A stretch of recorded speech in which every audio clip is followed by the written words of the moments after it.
പക്ഷാഘാതം ബാധിച്ച ഒരു രോഗിയെ താമസിച്ച് ആശുപത്രിയിൽ കൊണ്ടുവന്നത് കാരണം നമുക്ക് പ്രത്യേകിച്ചൊന്നും ചെയ്യാൻ സാധിക്കാത്ത ഒരവസ്ഥ വന്നു.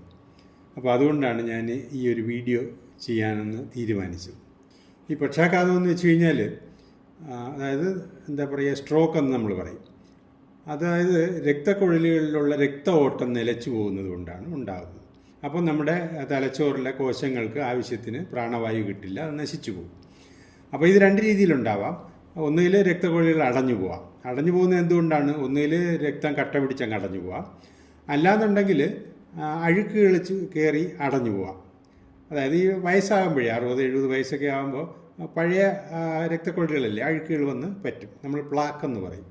അതായത് ഈ നമ്മുടെ കൊളസ്ട്രോൾ ഉൾപ്പെടെയുള്ള സാധനങ്ങൾ അവിടെ അടിഞ്ഞു കൂടുന്നതുകൊണ്ട്. പിന്നെ വളരെ ഒരു 80% ഇങ്ങനെ തന്നെയാണ് സംഭവിക്കുന്നത്, രക്തക്കുഴലുകൾ അടഞ്ഞു പോവുക. അതിൽ ഈ രക്തം കട്ട പിടിച്ച് അടഞ്ഞു പോകുന്നത് നമ്മൾ കോവിഡ് കാലഘട്ടത്തിൽ വളരെ കോമൺ ആയിട്ട് കണ്ടിരുന്നു. പിന്നെ ഒരു 20% ആൾക്കാർക്ക് രക്തക്കുഴൽ പൊട്ടാം. പക്ഷെ അതത്ര ഒരു കോമൺ അല്ല. നമുക്ക് തന്നെ അറിയാമല്ലോ, ഒരു കുഴലിൽ കൂടെ വെള്ളം വരുന്നില്ലെങ്കിൽ അത് ബ്ലോക്ക് ആയിരിക്കാനാണ് കൂടുതൽ സാധ്യത പൊട്ടുന്നതിനേക്കാളും. അത് തന്നെയാണ് ഇവിടെയും നമുക്ക് ചിന്തിക്കാനുള്ളത്. അപ്പോൾ ഈ പക്ഷാഘാതം അല്ലെങ്കിൽ സ്ട്രോക്ക് എന്ന് പറഞ്ഞു കഴിഞ്ഞാൽ അത് വന്ന് നമ്മൾ അതിനടിപ്പെട്ട് പോയി കഴിഞ്ഞാൽ മരിച്ചു പോകുന്നതിനേക്കാളും കഷ്ടമാണ്. കാരണം നമുക്ക് മലമൂത്ര വിസർജനം കിടക്കയിൽ കിടന്ന് ചെയ്യേണ്ടി വരും. നമുക്ക് അനങ്ങാൻ പറ്റുന്നില്ല, നടക്കാൻ പറ്റില്ല, സംസാരിക്കാൻ പറ്റില്ല, പലപ്പോഴും കമ്മ്യൂണിക്കേറ്റ് ചെയ്യാനേ പറ്റില്ല. അങ്ങനൊരു ജീവിതം അത് മരണത്തെക്കാളും ദുഃഖകരമല്ലേ? അപ്പോൾ അതുകൊണ്ട് ഇത് പക്ഷാഘാതത്തിൻ്റെ ആരംഭ ലക്ഷണങ്ങൾ എന്തൊക്കെയാണ് എന്നാണ് ഞാൻ പറയാൻ ഉദ്ദേശിക്കുന്നത്. ആ ലക്ഷണങ്ങൾ കണ്ടു കഴിഞ്ഞാൽ നമ്മൾ ആശുപത്രിയെ സമീപിക്കണം. അത് പറയാൻ വേണ്ടിയിട്ടാണ് ഞാനിത് ചെയ്യുന്നത്. അപ്പോൾ പ്രാരംഭ ലക്ഷണങ്ങളെ നമ്മൾ ഓർക്കാൻ എളുപ്പമായിട്ട് ബി ഫാസ്റ്റ് എന്ന് പറയും. ഞാനത് എഴുതി കാണിക്കാം. അതായത് ബി എന്ന് പറഞ്ഞു കഴിഞ്ഞാൽ നമ്മുടെ ബാലൻസ് ഇടയ്ക്കിടയ്ക്ക് നഷ്ടപ്പെടുന്നു. അപ്പോൾ ഈ ഒരു തവണ എങ്ങാനും ബാലൻസ് നഷ്ടപ്പെട്ടതുകൊണ്ട് ഈ സ്ട്രോക്ക് ആവണം എന്നില്ല. പക്ഷേ അത് വീണ്ടും വീണ്ടും വന്നു കഴിഞ്ഞാൽ എന്തായാലും നമ്മളതൊരു വൈദ്യസഹായം തേടണം. ബി കഴിഞ്ഞിട്ട് അടുത്ത് ഇ ആണ്. ഈ അക്ഷരം സൂചിപ്പിക്കുന്നത് ഐ, കണ്ണ്. അതായത് ഇടയ്ക്കിടയ്ക്ക് കണ്ണിന് ഇരുട്ട് കയറുക, കാഴ്ച മങ്ങുക. അത് ഈ നമ്മുടെ ഒരു കണ്ണിൻ്റെ കുഴപ്പം കൊണ്ടാണെങ്കിൽ ഇടയ്ക്കിടയ്ക്ക് കാഴ്ച മങ്ങുന്ന അവസ്ഥയല്ല വരിക. നമുക്ക് സ്ഥിരമായിട്ട് കാണാൻ പറ്റുന്നില്ല, കണ്ണാടി വയ്ക്കുമ്പോൾ ശരിയാവും. ഇതങ്ങനെയല്ല.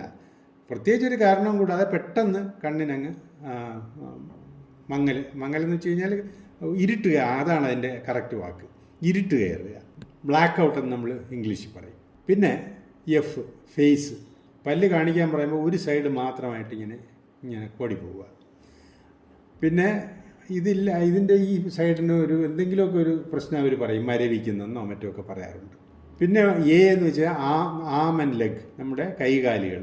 അപ്പോൾ കൈകാലുകൾക്കും ബലക്കുറവുണ്ടാവുക, മരവിക്കുക. ഈ ബലക്കുറവെന്ന് വെച്ച് കഴിഞ്ഞാൽ പലപ്പോഴും നമ്മളത് നോട്ട് ചെയ്യില്ല. അപ്പോൾ ഉദാഹരണമായിട്ട് നമ്മൾ സ്ഥിരമായിട്ടൊരു കപ്പിൽ കാപ്പി കുടിക്കാൻ എടുക്കുന്നുണ്ട്, ഒന്നും സംഭവിക്കുന്നില്ല. ഇപ്പോൾ രാവിലെയും കപ്പ് കയ്യിൽ നിന്ന് താഴെ വീണു, ഉച്ചയായപ്പോഴും താഴെ വീണു. ഒരു തവണ അബദ്ധമാവാൻ, 2 തവണ അബദ്ധമാവാൻ പറ്റില്ലല്ലോ. അപ്പോൾ കയ്യിന് ബലം പോരാ പിടിക്കാൻ. അപ്പോൾ ഈ വളരെ ചെറിയ ബലക്കുറവിൽ തന്നെ നമുക്കിത് കണ്ടെത്തണം. അല്ലാതെ കൈ അനക്കാൻ വയ്യാണ്ടായിട്ട് കണ്ടെത്തിയിട്ട് കാര്യമില്ല. അതാണ് ഈ പറയുന്നത്. ചിലപ്പോൾ ഈ കയ്യിൽ ഈ മരവിപ്പ് പോലെ ആയിരിക്കും തോന്നുക. അടുത്തത് എസ് ആണ്. ഫാസ്റ്റിൽ FAS.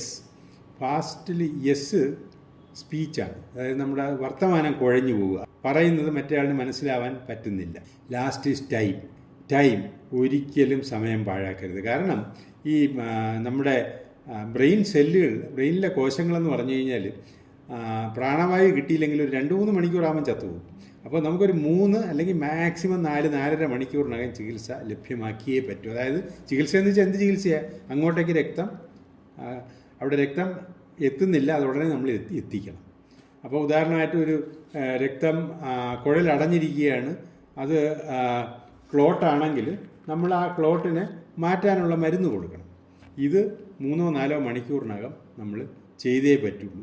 അപ്പോൾ ഇതിന് സജ്ജമായ ഒരു ആശുപത്രിയിൽ എത്തിക്കണം. ഏതെങ്കിലും ആശുപത്രി എത്തിച്ചാൽ പോരാ. അപ്പോൾ ഈ പർട്ടിക്കുലർ രോഗി, ഞാൻ പറയുന്ന രോഗിയുടെ കാര്യത്തിൽ നമുക്ക് സർക്കാരിനൊരു ഫോൺ നമ്പറുണ്ട് സ്ട്രോക്ക് വന്നാൽ വിളിക്കാൻ. ആ ഫോൺ നമ്പറിൽ വിളിക്കുകയും അവിടെ നിന്ന് നിങ്ങൾ കാഷ്വാലിറ്റി കൊണ്ടുവരൂ, അവിടെ നിന്ന് ഞങ്ങളെ വിളിച്ചാൽ മതി, അല്ലാതെ നിങ്ങൾ ഡയറക്റ്റായിട്ട് വിളിക്കേണ്ട എന്നൊരു റെസ്പോൺസ് കിട്ടുകയും ചെയ്തു. അതും ഡിലേ വരാനായിട്ടൊരു കാരണമായി. അത് മാത്രമല്ല കാരണം ഒരു കാരണം. പ്രധാന കാരണം ഈ രോഗിക്ക് ഇതിൻ്റെ കാര്യങ്ങൾ അറിഞ്ഞുകൂടാത്തതാണ്. ഈ ഒരു കാര്യം കൊണ്ടാണ് പലതും നമ്മൾ ആൾക്കാർ പ്രൈവറ്റ് ആശുപത്രിയിലോട്ട് പോകുന്നത്. അവരെ നമ്മൾ കുറ്റം പറയാനും പറ്റില്ല. പിന്നെ ഈ പറഞ്ഞത് കൂടാതെ 1-2 രോഗലക്ഷണങ്ങൾ ഈ ബി ഫാസ്റ്റ് അല്ലാതെയും വരാം. ഒന്ന്, കഠിനമായ തലവേദന, തലകറക്കം. അതായത് നമുക്ക് ഞാൻ ബാലൻസ് പറഞ്ഞല്ലോ, അത് തന്നെ ആ തലകറക്കം എന്നുള്ളതിനും നമുക്ക് വേണമെങ്കിൽ വിചാരിക്കാം.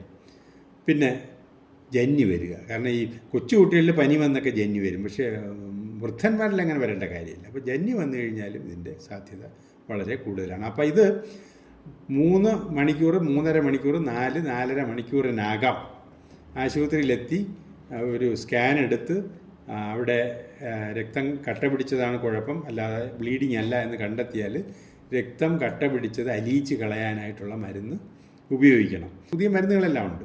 പിന്നെ ഇത് വരാതിരിക്കാൻ നമ്മൾ എന്തൊക്കെ ചെയ്യണം? പ്രഷർ, കാരണം ഒരു പ്രഷർ കൂടുമ്പോഴാണല്ലോ ഈ രക്തക്കുഴൽ പൊട്ടുന്നത്. അപ്പോൾ പ്രഷർ നിയന്ത്രിക്കണം. ഡയബറ്റിസ് കൺട്രോൾ ചെയ്തില്ല എന്നുണ്ടെങ്കിൽ കിഡ്നി പോവും, നമ്മുടെ ഞരമ്പുകൾ പോവും, എല്ലാം പോവും. പിന്നെ റെഗുലറായിട്ട് എക്സർസൈസ് ചെയ്യുക. അതിനെപ്പറ്റി ഞാൻ വേറെ വീഡിയോ ചെയ്തിട്ടുണ്ട്, ഇനിയും ചെയ്യും. പിന്നെ ഈ സ്മോക്കിങ് തന്നെ ഒരു പുകയല്ലേ, അതല്ല ഞാൻ ഈ അഴുക്ക് കയറി അടയുമെന്ന് പറഞ്ഞതുപോലെ ഇത് പുക ചെല്ലുമ്പോൾ രക്തക്കുഴലുകൾ അങ്ങ് സങ്കോചിക്കും.